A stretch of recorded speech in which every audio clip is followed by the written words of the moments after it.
नमस्कार, आप सभी का बहुत स्वागत है न्यूज नेशन के डिजिटल प्लेटफॉर्म पर। आपके साथ हूं मैं खुशबू मनोरमा मिश्रा। नमस्कार, आपके साथ में लक्ष्मी उपाध्याय। बात हम पिछले कुछ दिनों से लगातार महाराष्ट्र की सियासत की कर रहे हैं, क्योंकि ये तारीख तय हो चुकी है लेकिन नाम तय नहीं हुआ है। सूत्रों के हवाले से जो खबर आ रही है वो ये कि 5 दिसंबर को शपथ ग्रहण समारोह हो सकता है। ये कंफर्म हो गया है सूत्रों के हवाले से। लेकिन बड़ा सवाल ये कि शपथ ग्रहण की तारीख तय हो गई, लेकिन मुख्यमंत्री कौन होगा इसका अभी ऐलान नहीं हुआ है। देखिए, 8 दिन हो चुके हैं महाराष्ट्र के, अगर आप रिजल्ट की बात करें तो, और अब तक ये फैसला नहीं हो पाया है कि आखिरकार, देखिए तारीख जरूर तय हो गई है 5 दिसंबर शाम 5 बजे, और ये भी कहा जा रहा है कि प्रधानमंत्री मोदी की भी उसमें उपस्थिति होगी। लेकिन अब सवाल ये है कि आखिरकार जो पद है वो किस तरीके से किसे मिलेगा। फडणवीस के नाम की चर्चा लगातार हो रही है, देवेंद्र फडणवीस की, हालांकि सीएम के पद के लिए अभी भी। और ये भी कहा जा रहा है कि एक एक जो उप मुख्यमंत्री है वो एनसीपी जो अजीत पवार गुट है और शिंदे गुट जो है उनसे होंगे। लेकिन जो पेच फंसा हुआ है वो अभी भी एकनाथ शिंदे को लेकर ही फंसा हुआ है कि क्या वो पूरी तरह से मान गए हैं। कहा जा रहा है कि उनकी तबीयत खराब है, लेकिन इस बीच 3 दिसंबर को एक बड़ी बैठक बीजेपी की भी होनी है। तो क्या उस दिन ये माना जाए कि सब कुछ क्लियर होगा, क्योंकि अभी भी थोड़ा बहुत जो कंफ्यूजन है वो लगातार देखने को मिल रहा है, खास करके एकनाथ शिंदे की तरफ से। ये समझिए कि स्थिति ये है कि आज जो है वो बीजेपी विधायक दल की बैठक होनी थी और उस बैठक को टाल दिया गया है। खबर ये है कि अब वो बैठक 3 दिसंबर को होगी। इसके अलावा एकनाथ शिंदे अपने गांव सातारा गए हुए थे। खबर ये कि वो वहां से जब लौट के आएंगे तो वो अपना डिसीजन लेंगे कि आखिर क्या करना है। आज अपडेट ये भी सामने आया कि मामला गृह मंत्रालय पर फंसा हुआ है। हालांकि पिछले 2 दिनों से हम यही देख रहे हैं कि गृह मंत्रालय को लेकर ये कहा जा रहा है, क्योंकि जब मुख्यमंत्री एकनाथ शिंदे थे तो गृह मंत्रालय डिप्टी सीएम देवेंद्र फडणवीस के पास था। अब जब अगर एकनाथ शिंदे डिप्टी सीएम बनते हैं तो जाहिर है कि वो ये जरूर कहेंगे कि हमारी पार्टी का भी सम्मान होना चाहिए। यानी कि वो विभाग जो उनके पास थे वो तो मुख्यमंत्री के पास चले जाएंगे, लेकिन जो विभाग डिप्टी सीएम के पास थे यानी देवेंद्र फडणवीस के पास थे, तो जाहिर है कि वो चाहेंगे कि वो विभाग मेरे पास रहे। क्योंकि अगर आप मुझे डिप्टी सीएम पद दे रहे हैं तो वो मंत्रालय भी दीजिए जो मेरी सरकार में, यानी कि जब मैं मुख्यमंत्री था तो वो डिप्टी सीएम के पास थे। तो वो है गृह मंत्रालय, जिसको लेकर बीजेपी चाहती है कि ये मंत्रालय बीजेपी के पास रहे। लेकिन एकनाथ शिंदे चाहते हैं कि डिप्टी सीएम पद के साथ साथ वो गृह मंत्रालय अपने पास रखें। तो मामला फंसा हुआ है गृह मंत्रालय पर। वित्त मंत्रालय अजीत पवार को ऑफर किया गया है, जैसे कि जानकारी सामने आ रही है, क्योंकि वो इसका पहले भी पदभार संभाल चुके हैं। एक बार फिर से उनको ये जिम्मेदारी दी जा सकती है। ग्रामीण विकास मंत्रालय भारतीय जनता पार्टी अपने पास रखना चाहती है। इसी तरीके से कुछ ऐसे अहम मंत्रालय हैं जिनको बीजेपी अपने पाले में रखना चाहती है, और कुछ ऐसे मंत्रालय हैं जिनको एकनाथ शिंदे भी अपना दावा ठोक रहे हैं। लेकिन इन सब के बीच जो धुरी का केंद्र है वो है गृह मंत्रालय। तो क्या गृह मंत्रालय पर एक बार फिर से बैठक होगी, उसके बाद जो है वो फैसला होगा, या एकनाथ शिंदे जो कहा जा रहा है कि अपने गांव में जाते हैं उसके बाद बड़ा फैसला लेते हैं, क्या वो आकर ये डिसाइड करेंगे कि विदाउट गृह मंत्रालय भी वो राजी हो जाते हैं, या फिर उनकी एक शर्त होगी कि नहीं, डिप्टी सीएम मतलब कि गृह मंत्रालय भी मेरे पास होगा, अन्यथा नहीं होगा। क्या इस तरह की कोई स्थिति बनेगी, इस पर नजर रहेगी। लेकिन अजीत पवार की ओर से भी जानकारी दे दी गई है कि मुख्यमंत्री भारतीय जनता पार्टी का ही होगा। ये अजीत पवार की ओर से साफ तौर पर जानकारी दी गई।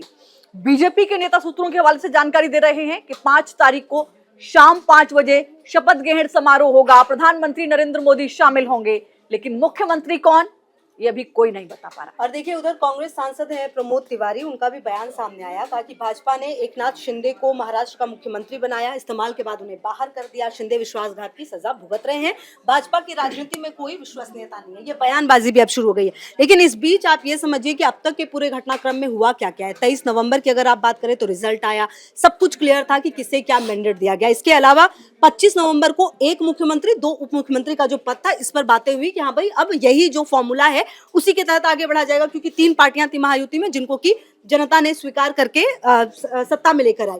27 नवंबर को ठाणे में, क्योंकि बहुत सारा कंफ्यूजन हो गया था 25 तारीख को, इसके बाद 27 नवंबर को एकनाथ शिंदे एक प्रेस कॉन्फ्रेंस करते हैं। वो प्रेस कॉन्फ्रेंस काफी ज्यादा महत्वपूर्ण मानी गई, क्योंकि नजरें उन्हीं पर टिकी हुई थी। उस प्रेस कॉन्फ्रेंस में उन्होंने बाकायदा प्रधानमंत्री मोदी का जिक्र किया, अमित शाह का भी जिक्र किया कि दोनों मेरे साथ चट्टान की तरह खड़े रहे पिछले 2.5 साल में, और अब जो भी फैसला होगा वो मंजूर होगा और आगे हम बढ़ेंगे इसी तरीके से।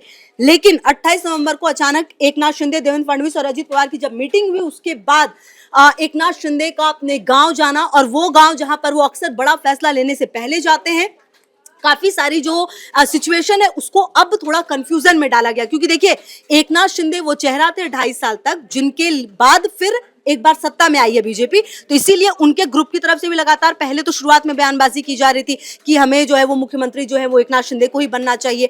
लेकिन अब जब धीरे धीरे धूल की परत साफ हो रही है तो ऐसा लग रहा है कि कुछ ना कुछ अंदर तो चल रहा है। ऐसे में अब क्या एकनाथ शिंदे को मनाने के लिए जो गृह मंत्रालय जिसकी बात लगातार हो रही है वो उन्हें दिया जाएगा और क्या वो उसके बिना भी स्वीकार कर पाएंगे? कंफ्यूजन इन तमाम चीजों के पीछे, लेकिन सबसे बड़ी बात की तारीख तय कर दी गई है, वो भी तब जबकि एक मीटिंग अभी हुई नहीं है। अगर क्लियरली आप देखें तो ऐसे में अब नजर इस पर भी रहेगी कि जब 3 तारीख को मीटिंग होगी बीजेपी की, तो क्या उस दिन जो आधिकारिक ऐलान है देवेंद्र फडणवीस के नाम का वो हो जाएगा और जो क्या फॉर्मूला जो तय किया गया है, क्या नाम वो भी सामने आ जाएंगे? नजर इस पर भी रहेगी। निश्चित तौर पर नजर इस पर है कि वो कौन कौन से नाम होंगे जिन पर मोहर लगेगी, खासकर डिप्टी सीएम के अलावा मंत्रालयों के बंटवारे को लेकर किस पार्टी के कितने विधायकों पर एक मंत्रालय रहेगा, कितने विधायक मंत्रिमंडल में शामिल किए जाएंगे, ये एक अलग मुद्दा रहेगा। लेकिन सबसे पहले सवाल हर किसी के जहन में यही है कि अगर 99.9% ये तय हो चुका है कि देवेंद्र फडणवीस मुख्यमंत्री होंगे, क्योंकि संघ के बेहद करीबी हैं, संगठन के बेहद करीबी हैं, अमित शाह के बेहद करीबी माने जाते हैं, प्रधानमंत्री नरेंद्र मोदी के बेहद अच्छे संबंध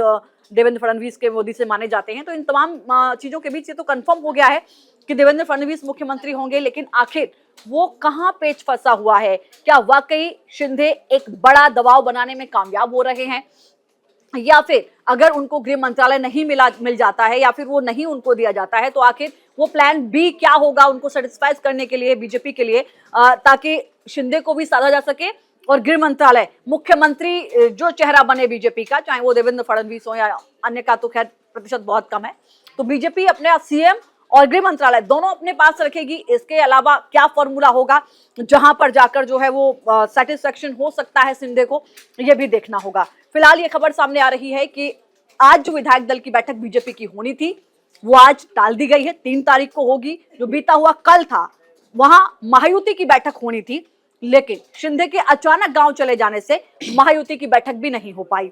3 दिसंबर का दिन बेहद महत्वपूर्ण होगा। इस बीच कल पर भी सबकी नजर रहेगी कि क्या कोई बड़ा ऐलान कल हो सकता है, क्या सब कुछ सही सलामत सबके सामने आ जाएगा, क्या तीनों चेहरे बैठकर कोई प्रेस कॉन्फ्रेंस करेंगे।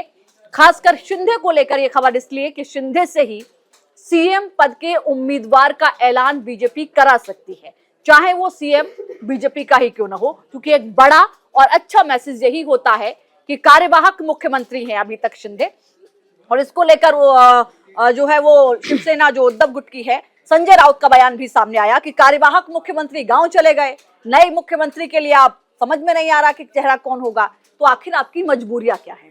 तो इन मजबूरियों के सवाल पर बीजेपी का क्या जवाब होगा, इस पर रहेगी नजर। फिलहाल के लिए इतना ही। आपका बहुत शुक्रिया, नमस्कार। लगातार रहेगी नजर, बहुत शुक्रिया।